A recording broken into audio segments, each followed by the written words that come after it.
The Pinafrancia festival's history began with Spanish priest Fray Miguel Robles de Covarrubias introducing the devotion to the Virgin of Pinafrancia to the Philippines in the early 18th century.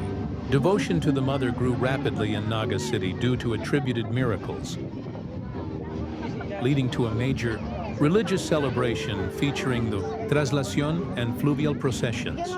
Today, it serves as a symbol of faith, healing, and the unique cultural identity of the Bicolano people. Origin of the devotion: Spanish roots. The devotion to Our Lady of Pinafrancia originates from the discovery of a hidden image of the Virgin Mary on a rocky mountaintop in Salamanca, Spain, by a French nobleman named Simon Vela. The devotion was named Peña de Francia, meaning Rock of France. Arrival in the Philippines. In the early 18th century, Fray Miguel Robles de Covarrubias, a Spanish priest who had studied at the University of Santo Tomas, brought a lithograph print of the image to the Philippines. He had a wooden statue created and enshrined it in Naga City, then Nueva Casares. Growth and formalization in the Philippines. Miracles and devotion. The image quickly became a source of faith and inspiration in Naga City, with many Bicolanos attributing miracles to her intercession, particularly for healing. The Fluvial Procession.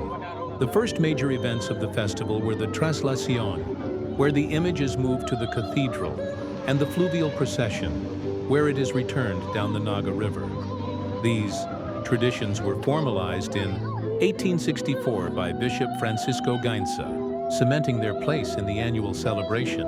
The Pinafrancia festival today, a symbol of Bicol. The festival has grown into a major religious and cultural event drawing millions of devotees.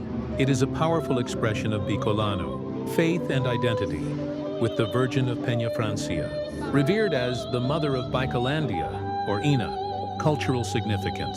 The festival is not just a religious celebration but also a cultural showcase of the Bicolano spirit, connecting the community through shared faith, values, and heritage.